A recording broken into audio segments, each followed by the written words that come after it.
ஒரு காவல்துறையினுடைய மாவட்ட காவல் அதிகாரியையும் அந்த மாவட்ட கலெக்டரையும் நீங்க வந்துட்டு உடனடியாக பணியிட மாற்றம் செய்றீங்க. அது செஞ்சிட்ட உடனே எல்லாம் அரசு அவர்கள் தான் காரணம் என்பதை போல ஒரு சித்திரத்தை கொடுக்கிறது. இது தவறு. இது தடுக்க வேண்டியது காவல்துறைக்கு இருக்கக்கூடிய மிகப்பெரிய பொறுப்பு. ஆனால் தடுப்பது யார் என்பதுதான் இங்க ரொம்ப முக்கியம். அந்த தடுக்கக்கூடிய அந்த நடவடிக்கைகளுக்கு குறுக்கீடாக இருப்பவர்கள் யார்? அரசியல்வாதிகள் அல்லவா? இல்லை என்று சொல்ல முடியுமா? இப்போ சாராயங்காச்சுரம் போயிட்டு அப்படியே பாயிண்ட் வந்துட்டு எல்லாத்தையும் கலந்து கொடுத்துட முடியுமா? அது எல்லையை தாண்டி வரும்போது அது எப்படி இதெல்லாம் போலீஸ்காரங்களுக்கு தெரியாதா? போலீஸ்காரங்களுக்கு தெரிஞ்சிருக்கும் போது அவங்களை தடுக்க வேண்டிய அவர்களை கையை கட்டி போட்டது யாரு? அவங்க இதுல பங்குதாரர்களா இருக்கலாம், நான் மறுக்கல. ஆனா தடுக்க வேண்டியது யாரு? ஆட்சி. அங்க இருக்கக்கூடிய உள்ளூர் இருக்கக்கூடிய எம்எல்ஏ, கவுன்சிலர்கள், ஆளுங்கட்சி அவங்க அழுத்தம் கொடுத்தா தான் போலீஸ் வந்துட்டு செயல்படும். அவங்க ஒரு பக்கம் சாராய வியாபாரியோட சேர்ந்துக்கிட்டு போனாங்கன்னா போலீஸ்காரங்க என்ன பண்ணுவாங்க? அந்த துறையும் வந்துட்டு அவங்களோட சேர்ந்துக்கிட்டு அதுவும் பலன் அடைச்சிக்கிட்டு போது இந்த மாதிரி மரணங்கள் ஏற்படுகிறது. நீங்க போதைப் பொருள் விற்கிறீங்கன்னா அதுல கல்லுன்னா சாராயம்னா இந்தியன் மேடு ஃபாரின் லிக்கர்னா மக்களுக்கு எது அஃபோர்டபுளோ அதை வாங்கி குடிச்சிட்டு போறாங்க. கல் இருந்ததுன்னா கல்லை குடிச்சிட்டு போறாங்க. இந்த ஆபத்து இல்லைல்ல, அட்லீஸ்ட் உடல்நலம் பாதிக்கப்படாது இல்ல. ஆனா நீங்க எதைத்தான் குடிக்கணும்னு சொல்றது என்ன அர்த்தம்? இல்ல அப்படின்னா கள்ளச்சாராயம் பெருகிடும். இப்ப எப்படி பெருகுச்சு? இப்ப எப்படி செத்தாங்க?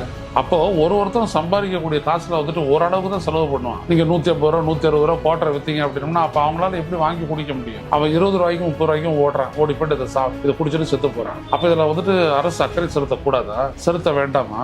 அது அவருடைய பொறுப்பு அல்லவா?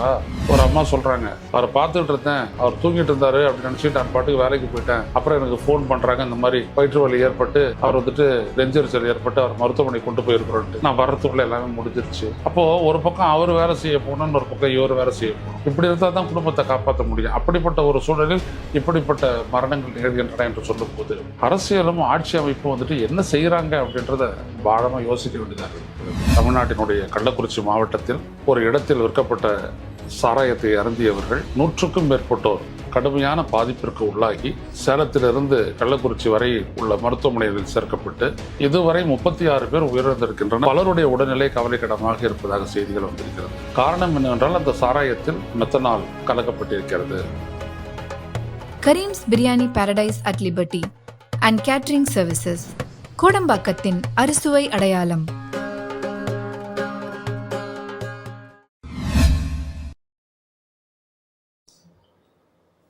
வணக்கம் தோழர்களே, ரோச செய்திகளின் வாயிலாக இன்று மீண்டும் உங்களை சந்திப்பதில் மகிழ்ச்சி அடைகின்றேன். விஷச்சாராய சாவுகள் மீண்டும் ஒரு முறை அதனுடைய கோர முகத்தை காட்டியிருக்கிறது, தலை தூக்கி இருக்கிறது. தமிழ்நாட்டினுடைய கள்ளக்குறிச்சி மாவட்டத்தில் ஒரு இடத்தில் விற்கப்பட்ட சாராயத்தை அருந்தியவர்கள் 100க்கும் மேற்பட்டோர் கடுமையான பாதிப்பிற்கு உள்ளாகி சேலத்திலிருந்து கள்ளக்குறிச்சி வரை உள்ள மருத்துவமனைகளில் சேர்க்கப்பட்டு இதுவரை 36 பேர் உயிரிழந்திருக்கின்றனர். பலருடைய உடல்நிலை கவலைக்கிடமாக இருப்பதாக செய்திகள் வந்திருக்கிறது. காரணம் என்னவென்றால் அந்த சாராயத்தில் மெத்தனால் கலக்கப்பட்டிருக்கிறது. அதுதான் அவர்களுடைய உள் உறுப்புகளை எல்லாம் செயலிழக்க செய்து மரணத்திற்கு தள்ளி இருக்கிறது என்று செய்திகள் வந்திருக்கின்றன. ஏற்கனவே கடந்த ஆண்டு இதே போல விழுப்புரம், செங்கல்பட்டு மாவட்டங்களில் மரக்காணத்திற்கு அருகே அங்கேயும் இதே போல மெத்தனால் கலந்த அந்த விஷச்சாராயம் அதை அருந்தியவர்கள் ஏராளமானோர் இறந்தார்கள். அப்பொழுது வந்த விவாதத்திலேயே எங்கிருந்து மெத்தனால் வந்தது என்பதையெல்லாம் விளக்கி நான் பேசினேன். அண்டை மாநிலமான புதுச்சேரியிலிருந்து அங்கே இருக்கக்கூடிய ஒரு இண்டஸ்ட்ரியிலிருந்து தான் வந்ததாக அங்கே இருக்கக்கூடிய மக்களே தெளிவாக சொல்லக்கூடிய நிலையில் அது எப்படி தடுக்கப்படாமல் போனது என்று சொல்லி அது 1 லிட்டர் மெத்தனாலை எவ்வளவு தூரம் அதோடு தண்ணீரை கலந்து அதை சாராயமாக்கி அதை விட்டிருக்கிறார்கள், எவ்வளவு லாபம் அடித்திருக்கிறார்கள் என்பதையெல்லாம் விரிவாக நம்ம எடுத்து சொன்னோம். நீங்க இந்த மாதிரி ஒரு நிகழ்வு நடக்கும்போது ஒரு காவல்துறையினுடைய மாவட்ட காவல் அதிகாரியையும் அந்த மாவட்ட கலெக்டரையும் நீங்க வந்துட்டு உடனடியாக பணியிட மாற்றம் செய்றீங்க.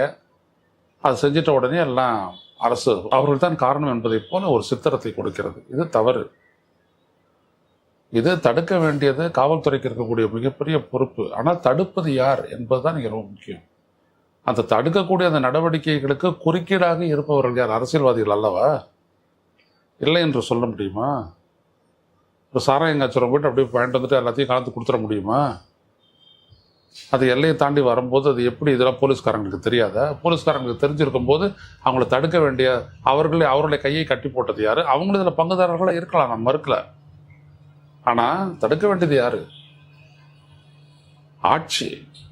அங்கே இருக்கக்கூடிய உள்ளூர் இருக்கக்கூடிய எம்எல்ஏ, கவுன்சிலர்கள், ஆளுங்கட்சி, அவங்க அழுத்தம் கொடுத்தா தான் போலீஸ் வந்துட்டு செயல்படும்.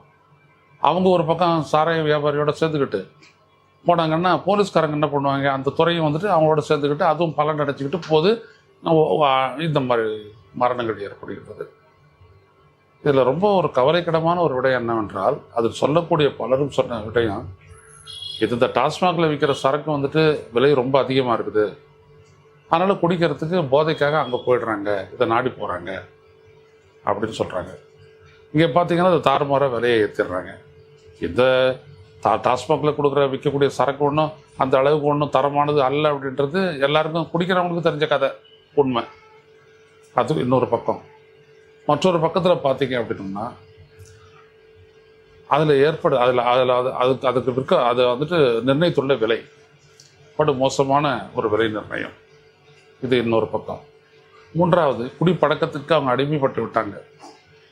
நீங்கள் அவங்கள மீட்பதற்கான ஒரு வாய்ப்பு வந்துட்டு இந்த கொரோனா காலத்தில் கிடைச்சிது.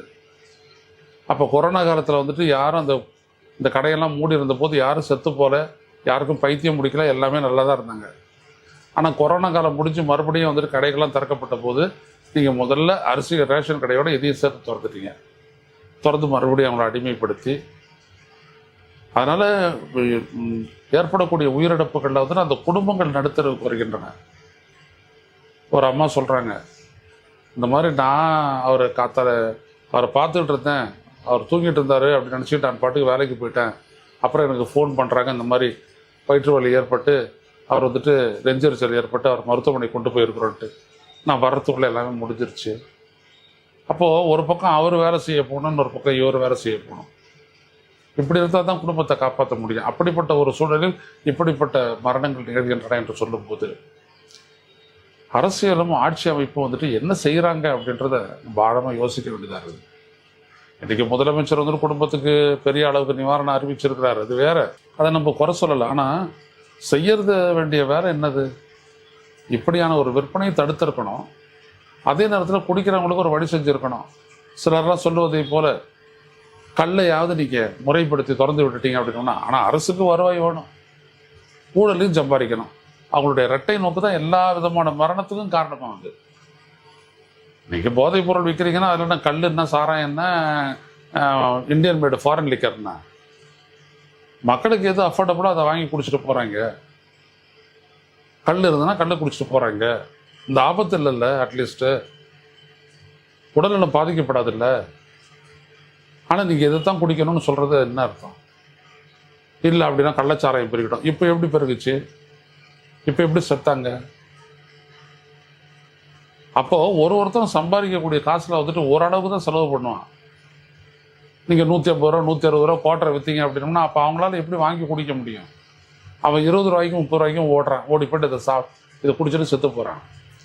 அப்போ இதில் வந்துட்டு அரசு அக்கறை செலுத்தக்கூடாதா? செலுத்த வேண்டாமா? அது அவருடைய பொறுப்பு அல்லவா?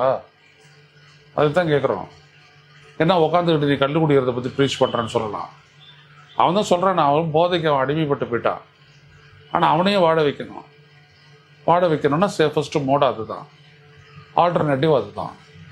எனவே தான் சொல்கிறோம், அது பொழப்புமாச்சு, குடியுமாச்சு, அவனுடைய வாழ்க்கைக்கு உயிருக்கு அந்த பாதிப்பும் இல்லை அப்படின்ற அளவுக்கு அது போயிடும். ஆனால் நீங்கள் டாஸ்மாக தான் குடிக்கணுன்றீங்க. அது மோசமான சரக்காக இருக்குது, அதில் விலை அதிகம். அவன் வந்துட்டு இந்தாண்ட போய் கள்ள சாராயம் குடிச்சு மாய்ந்து போகிறான். மிக மிக அநியாயமானது இது. இப்படிப்பட்ட ஒரு சூழல் எத்தனை முறை தான் நடக்கும்? ஒரு முறை நடக்கும்போது இரும்பு கரம் கொண்டு ஒடுக்குவோம். இரும்பு கரம்னா ஒன்றும் எடுத்துக்கலாம், ஒன்று ஒடுக்கலாம் வேண்டாம்.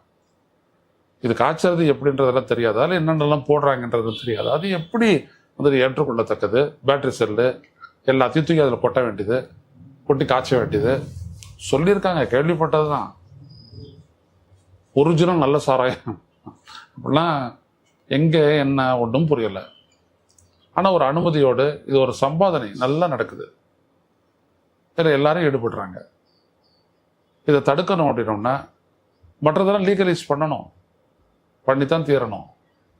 அந்த அடிப்படையில் தான் நான் கல்ல சொல்கிறேன், லீகலைஸ் பண்ணிட்டு போ. பொழப்புக்கு பொழப்புமாச்சு, போதைக்கு போதையுமாச்சு, அவனுக்கும் பாதுகாப்பு. அவ்வளவுதான். ஸோ அது இல்லாமல் இப்படியெல்லாம் குறுக்கு வழியில் இது பண்ணிட்டு மீண்டும் மீண்டும் நாங்கள் இரும்பு கரம் கொண்டு ஒடுக்குவோம், எங்களுக்கு வருவாய் வரணும், நாங்களும் ஊழலை பண்ண அடிப்போம் இப்படின்றதுக்காகவே டாஸ்மாக் மட்டும் வச்சுக்கிட்டு செய்யக்கூடிய இந்த கொள்கை வழிமுறையிலிருந்து தமிழக அரசு மாற வேண்டும், மாற்றி சிந்திக்க வேண்டும். அதுதான் முக்கியமான வழியா இருக்கும். செய்வார்கள் என்று எதிர்பார்ப்போம். மீண்டும் சந்திப்போம். நன்றி, வணக்கம். ஊடகம் கார்ப்பரேட் அரசியல்வாதிகளின் கைப்பாவையாக அடிமைகளாக இருந்தது போதும். இனி சாட்டை எடுத்து சுழற்றும் நேரம் வந்துவிட்டது. ஊடகம் பொதுமக்களாகிய உங்களுக்காக, உங்களாலேயே இயக்கப்பட வேண்டும். ஊடக சுதந்திரத்திற்காக உங்களின் பங்களிப்பை இன்றே அளித்திடுங்கள்.